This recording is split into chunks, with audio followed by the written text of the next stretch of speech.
Hola, ¿qué tal? Dios te bendiga. Nuevamente para mí es un gusto el poder entrar a tu hogar a través de este medio. Le doy gracias a Dios por la oportunidad que nos da de poder seguir avanzando y gracias a Dios también por la fidelidad que has mostrado en este estudio.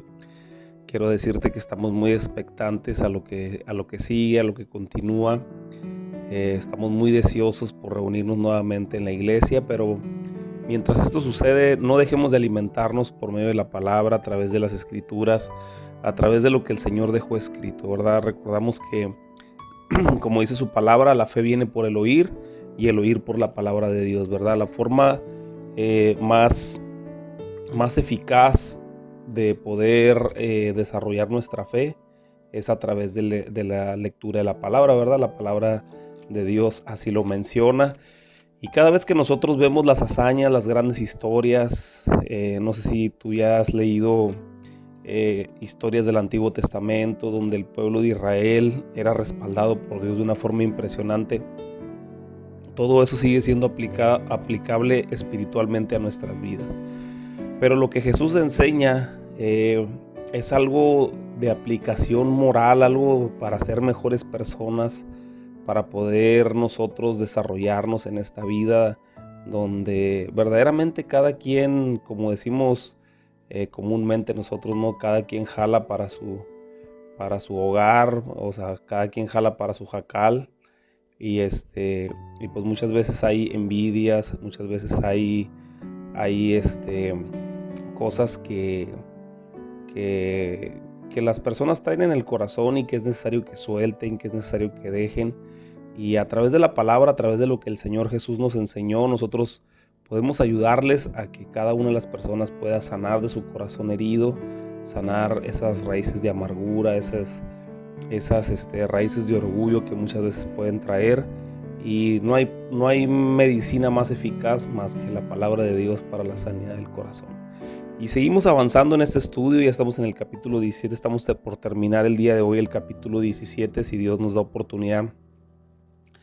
Y en la clase pasada mirábamos la historia de la transfiguración de Jesús, cómo Jesús subió al monte y dice que tomó a los tres apóstoles, a sus tres discípulos, a Pedro, a Jacobo y a Juan, que eran, se puede decir, de los del grupo predilecto, los historiadores, los teólogos, de las personas que estudian a profundidad la palabra, que estudian la teología, que es la ciencia que estudia la palabra a profundidad en el contexto histórico, un pequeño pincelazo de lo que nosotros estamos haciendo con este libro de Mateo.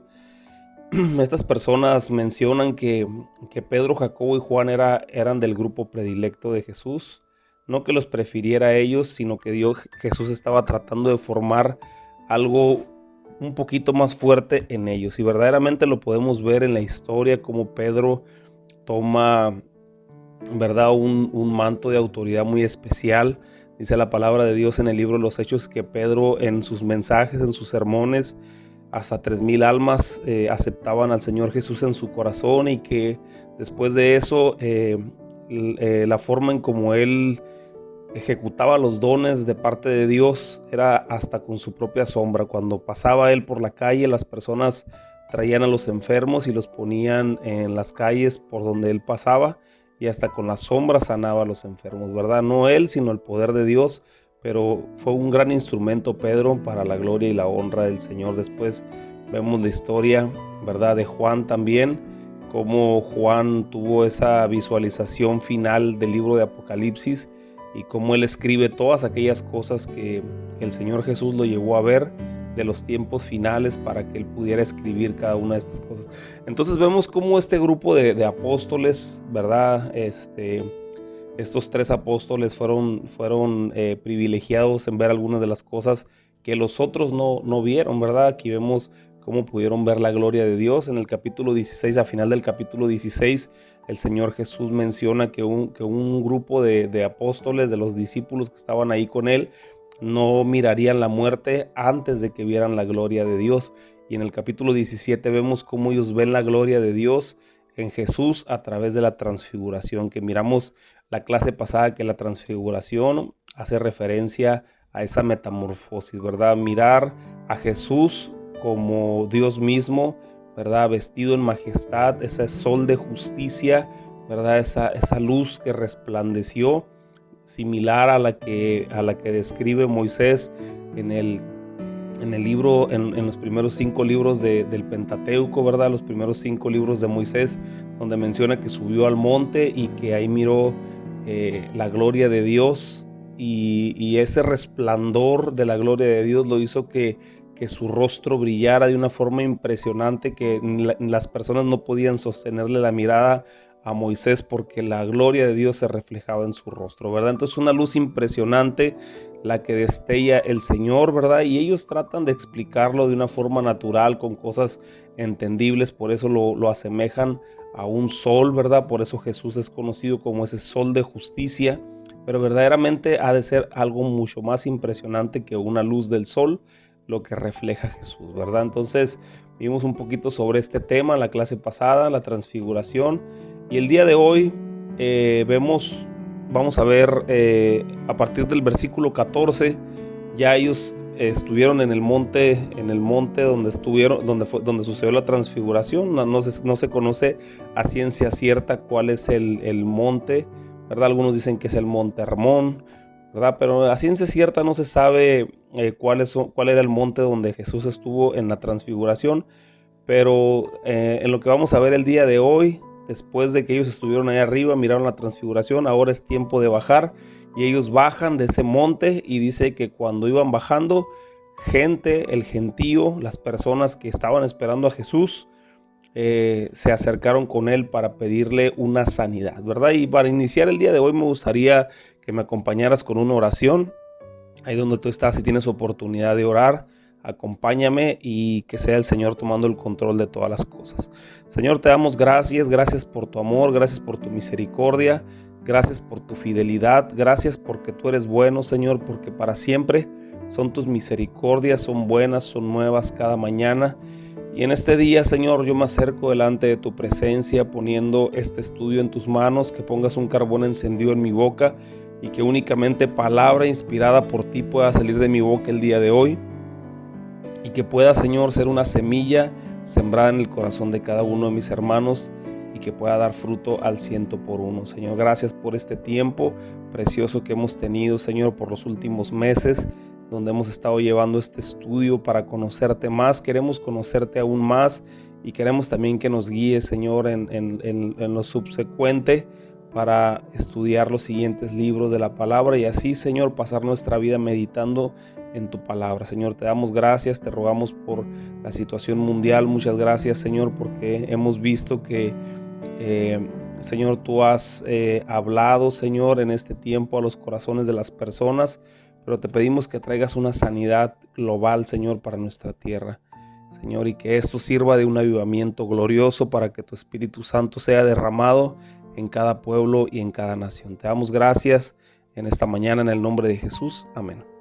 Muy bien, versículo 14 del capítulo 17 dice: cuando llegaron al gentío, vino a él un hombre que se arrodilló delante de él, diciendo: Señor, ten misericordia de mi hijo, que es lunático y padece muchísimo, porque muchas veces cae en el fuego y muchas en el agua, y lo he traído a tus discípulos, pero no le han podido sanar. Recapitulando, como te digo, la clase pasada, Jesús viene bajando de este monte de la transfiguración con Pedro, Jacobo y Juan, y dice que cuando se acercó a la multitud, un hombre le pedía misericordia, ya que había traído sus hijos a los otros 9 apóstoles y a algunos de los discípulos que habían quedado ahí abajo esperando a Jesús, y no habían podido realizar la labor de liberarlo, ¿verdad?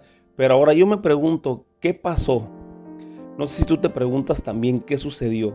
Si estamos hablando de que son discípulos que habían visto muchísimos milagros de parte de Jesús. Jesús les había dado poder en el capítulo 10 de Mateo, versículo 1. Les dijo: entonces, llamando a sus 12 discípulos, les dio autoridad sobre los espíritus inmundos para que los echasen fuera y para sanar toda enfermedad y toda dolencia. Ahora yo te pregunto, ¿esta era una enfermedad o era un padecimiento espiritual el que tenía este joven?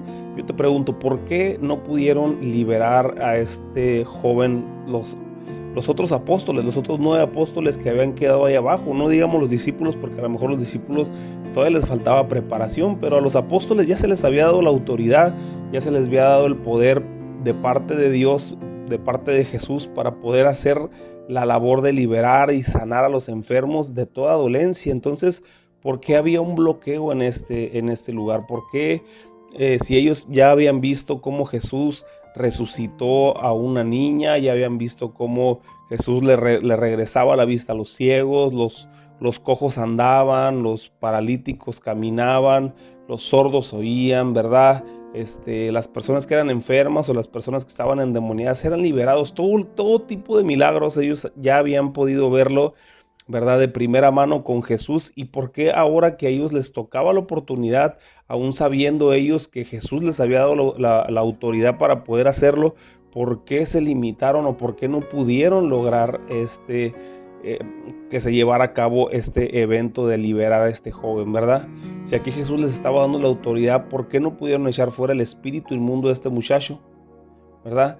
Por algo muy sencillo, porque la autoridad estaba en ellos, mas no la fe para poder cumplirlo. Versículo 17 dice: respondió Jesús y dijo: oh generación incrédula y perversa, ¿hasta cuándo he de estar con vosotros? ¿Hasta cuándo os he de soportar? Traédmelo acá.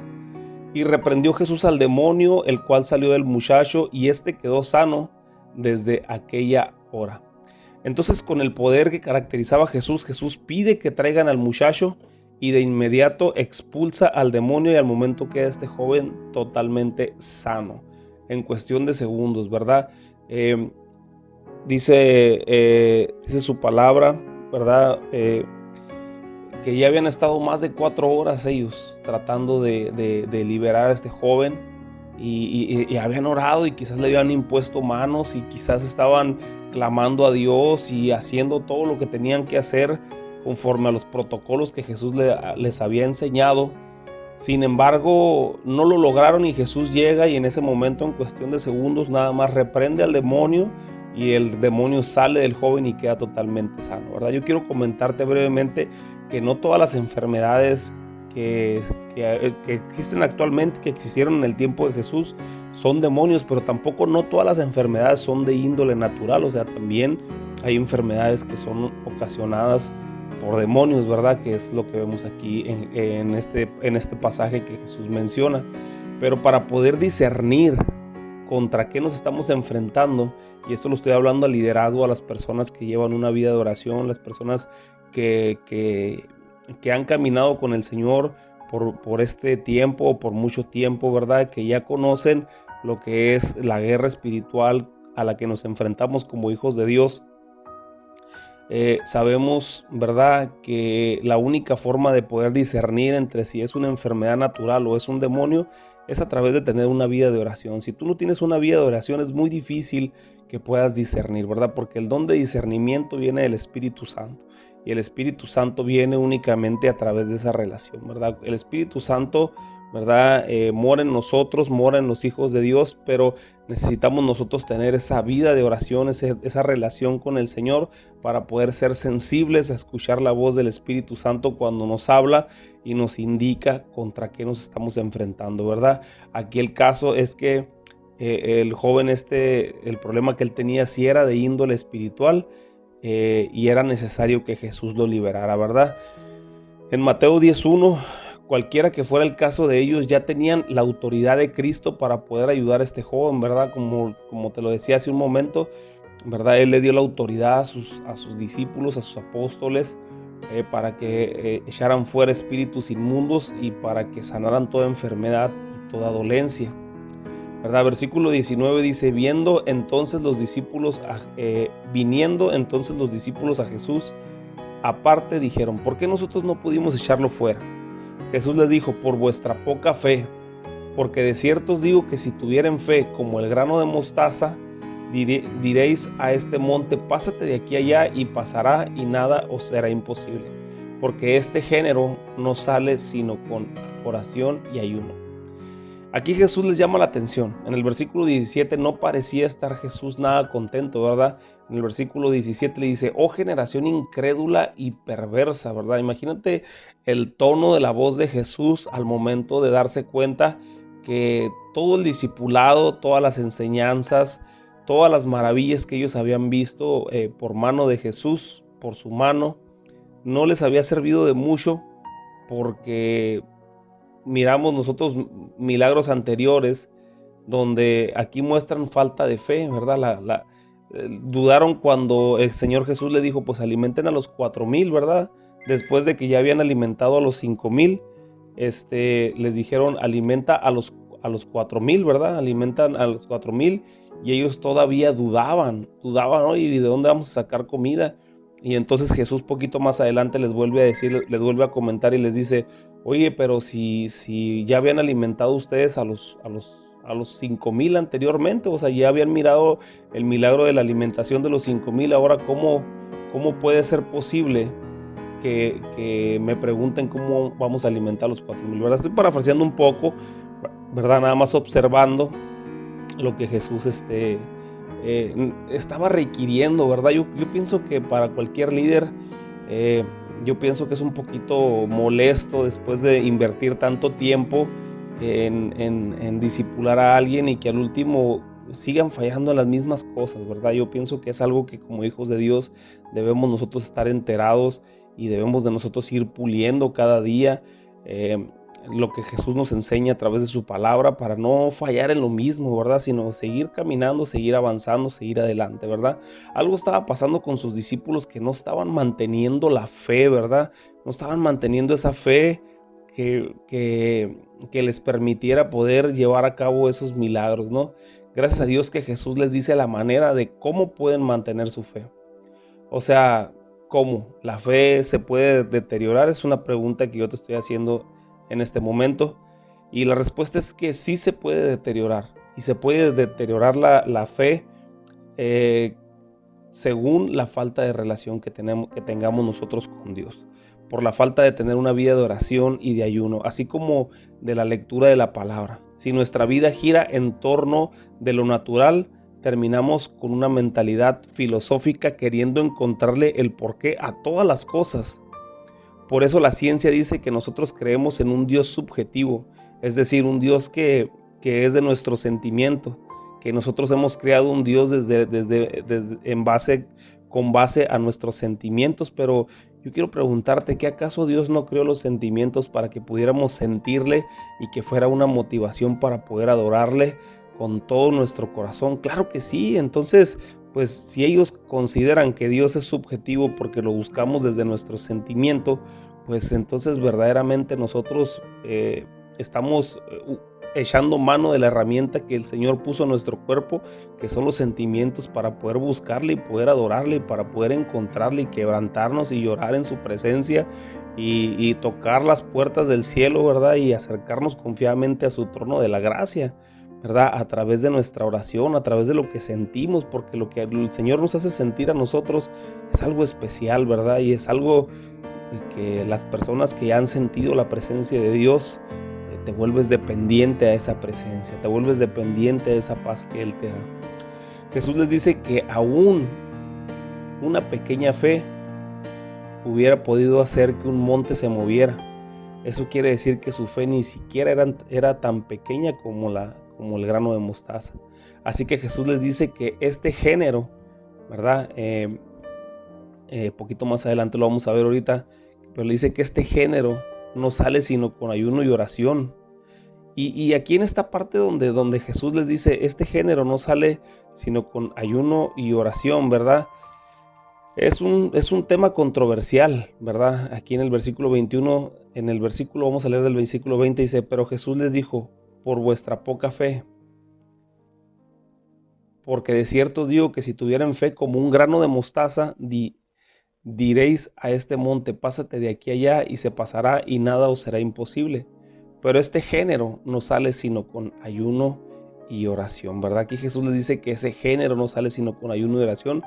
Y como te digo, este es un tema controversial porque mucha gente dice que cuando Jesús se refirió al género, se refirió al género demoníaco que tenía el joven,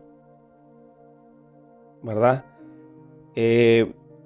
Yo creo más bien que Jesús lo que les estaba tratando de decir ahí es que el género, ¿verdad? Ese género no salía sino con ayuno y oración, sino el género de incredulidad que ellos tenían, ya que la palabra género que se utiliza se deriva de una palabra griega que es su raíz en lo que nosotros conocemos como la palabra genes, ¿verdad? Los genes humanos, los genes que nosotros tenemos, ¿verdad? Entonces Jesús les trataba de decir esos genes, esa genética de incredulidad que ustedes tienen, ¿verdad? Por generaciones, no sale sino con ayuno y oración, ¿verdad? Eso a mí me indica que es una falta de fe en situación generacional, ¿verdad? O sea, algo que ha sido heredado, es una tendencia que como humanos nosotros tenemos y lo podemos ver a lo largo de toda la historia, como el pueblo de Israel, después de haber tenido un encuentro cara a cara con Dios, con Jehová, nuevamente volvían a desconfiar de él. Buscaban a otros dioses para poder depositar su fe, ¿verdad? Y entonces ellos nuevamente practicaban el pecado, se alejaban de Dios por su falta de fe, su falta de confianza en Dios, ¿verdad? Entonces Jesús prácticamente les está diciendo, esta falta de fe e incredulidad que han heredado de sus padres, la única forma de romperla, de romper con ella, es a través de una vida de oración y de ayuno. Yo no sé si tú te consideres una persona de fe, al grado de que si tú oras por un enfermo creas que verdaderamente esta persona puede sanar. Pero en Hebreos 11:6 dice que sin fe es imposible agradar a Dios, porque es necesario que el que se acerca a Dios crea que le hay y es galardonador de lo que le buscan. ¿Qué dice esta escritura? ¿Qué es lo que nos está tratando de decir Hebreos 11:6, verdad? Que para poder agradar a Dios es importante que en nuestra vida haya fe. Y todo aquel que se acerca a Dios tiene que creer que Dios está ahí detrás de la puerta escuchando cuando nosotros le llamamos. O sea, es requisito que el que se acerca a Él crea que le hay. O sea, que existe un Dios que está del otro lado de la puerta escuchando nuestra oración, ¿verdad? Por eso dice, porque es necesario que el que se acerca a Dios crea que le hay, ¿verdad? Y que es galardonador de los que le buscan. Quiere decir que cuando la palabra de Dios habla de galardones, habla de recompensas. Entonces dice que es galardonador de los que le buscan, o sea, es el que premia a todo aquel que le busca, es el que le da un regalo a todo aquel que le busca, y el mejor regalo que nosotros recibimos cuando buscamos a Dios es el Espíritu Santo. A pesar de que ya habían mirado los discípulos por mucho tiempo los milagros de Jesús, su fe llegó un momento donde se deterioró porque no la estaban poniendo en práctica, únicamente estaban viendo lo que Jesús hacía. En este tiempo nosotros vivimos de la misma manera y primeramente yo, o sea, en mi persona te lo digo, no estoy criticando a nadie, yo mismo estoy evaluándome y yo sé que muchas veces se nos olvida la grandeza de Dios. Se nos olvida que Él es todopoderoso, que Él está ahí para escuchar nuestra oración cada vez que nos acercamos a Él. Y entonces yo me imagino a Jesús en este tiempo, ¿verdad? Después de tanto tiempo que el Señor ha invertido, más de 2000 años, a través de que su palabra ha perdurado por todo este tiempo, ¿verdad? Yo me imagino que ha de mirar la iglesia y verdaderamente yo no dudo que a lo mejor el Señor en alguna ocasión haya dicho conmigo, ¿verdad? Como en el versículo 17, oh generación incrédula y perversa, ¿verdad? ¿Hasta cuándo he de estar con vosotros? ¿Hasta cuándo os he de soportar? Yo no dudo que a lo mejor en algún momento, ¿verdad? Yo haya fallado en mi fe al grado de que Dios o Jesús haya dicho esto, ¿verdad? Pero yo me quiero esforzar, quiero buscar su presencia, quiero buscar a través de la oración el poder darle mantenimiento a mi fe, ¿verdad? El seguir viendo en el ámbito espiritual todas las cosas, ¿verdad? Porque la fe se empieza a deteriorar cuando nos enfocamos muchas veces, como te decía hace un momento, en las cosas terrenales, en las cosas comunes, ¿verdad? Todo lo que tiene un porqué de las cosas, ¿verdad? Pero no nos enfocamos en las cosas que no tienen un porqué, porque en cosas sobrenaturales que Dios hace en nuestra vida, ¿verdad? ¿Por qué gano tanto y gasto tanto y el Señor me provee? Porque estoy gastando más de lo que yo recibo, pero el Señor me ha suplido. Si yo saco cuentas de cuánto gasto con respecto a lo que yo recibo de ingreso, pues el Señor ha hecho muchos milagros en mi vida. ¿Por qué no enfocarme en ese milagro de provisión que Dios ha hecho en mi vida? ¿Verdad? ¿Por qué no enfocarnos en que Dios ha guardado nuestra vida de la enfermedad, nos ha guardado del accidente, nos ha guardado de la muerte. Ver lo sobrenatural en las cosas, ¿verdad? El milagro de la vida que todos los días disfrutamos, ¿verdad? El milagro de la vida que todos los días nosotros al abrir nuestros ojos, hay mucha gente que ya no lo pudo hacer, pero nosotros estamos disfrutando de este nuevo día. Esa es la fe, ¿verdad? El creer en Él, porque dice que sin fe, o sea, si no le creemos a Dios, es imposible agradarle. No puedes agradar a Dios si no le crees. Una de las cosas que más le molestan a Dios, y yo te lo puedo asegurar a ciencia cierta, es que no le creas, porque Dios tiene grandes cosas para tu vida, grandes cosas para mi vida, y la única forma en que nosotros vamos a poder obtener todas esas cosas que Dios tiene para nuestras vidas es a través de creerle, ¿verdad? Este género que sus apóstoles estaban teniendo, ¿verdad? Esa cadena generacional o esa cultura generacional que ellos tenían de incredulidad, la única forma de romperla es a través del ayuno y la oración, a través de tener una buena relación con Dios, para poder tener esa fe y que nuestra fe crezca e incremente. Si tú quieres esa fe al grado de que tú puedas orar por una persona y que la persona sea sana, al grado de que tú puedas ver la provisión de Dios todos los días en tu mesa, tiene que ser a través de la oración y a través del ayuno, ¿verdad? Muy bien, continuando aquí con lo que Jesús estaba haciendo, versículo 22, la Reina Valera lo menciona como Jesús anuncia otra vez su muerte. Dice en el versículo 22, dice, estando ellos en Galilea, Jesús les dijo, el Hijo del Hombre será entregado en manos de los hombres, y le matarán, mas al tercer día resucitará, y ellos se entristecieron en gran manera. ¿Verdad? Ya cada día se está acercando más, cada día que sigamos estudiando este precioso libro, se va a ir acercando más el tiempo de la muerte y resurrección de Jesús, ¿verdad? Algo que se tenía que cumplir, algo que estaba escrito desde 700 años antes de que Jesús naciera, era tiempo de que se cumpliera, pero gracias a esta muerte, gracias a este sacrificio que Jesús estaba a punto de hacer, es que nosotros podemos tener acceso, ¿verdad?, a una nueva vida, a una vida eterna, ¿verdad? Porque somos salvos por gracia, por medio de la fe en Cristo Jesús, ¿verdad? Ya no tenemos que hacer méritos propios para poder alcanzar la salvación, ¿verdad? Únicamente esforzarnos y caminar todos los días tomados de su mano, tratando de guardarnos en santidad para Él, ¿verdad? Jesús estaba a punto de ser crucificado. Versículo 24, la Reina Valera lo menciona como el pago de impuestos del templo, ¿verdad? Esto es un cobro que hacían los mismos sacerdotes, las personas que servían en el templo, ¿verdad? Cuando llegaron a Capernaum, vinieron a Pedro los que cobraban los dracmas y le dijeron, ¿vuestro maestro no paga los dracmas? Las 2 dracmas. Él le dijo, sí. Y al entrar en la casa, Jesús le habló primero diciendo, ¿qué te parece, Simón? ¿Los reyes de la tierra, de quién cobran los tributos o los impuestos? ¿De sus hijos o de los extraños? Pedro le respondió, de los extraños. Jesús le dijo, luego los hijos están exentos. Sin embargo, para no ofenderles, ve al mar y echa el anzuelo, y el primer pez que saques, tómalo, y él abrirá la boca y hallarás un estatero. Tómalo y dáselo por mí y por ti, ¿verdad? Aquí vemos cómo Jesús estaba cumpliendo con todas las cosas, ¿verdad?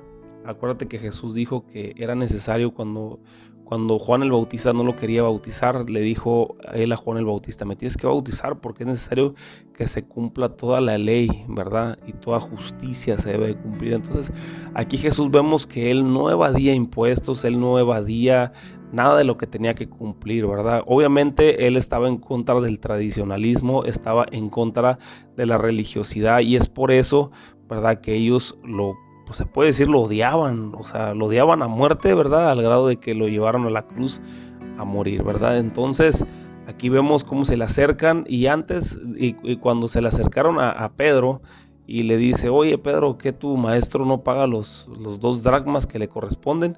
Y Pedro automáticamente dijo que sí, ¿verdad? Y entonces se mete para avisarle a Jesús, oye Jesús, vienen a cobrarnos los dracmas, pero dice que antes de que Pedro abriera su boca, Jesús ya sabía todas las cosas. Así es que le da un ejemplo, ¿verdad?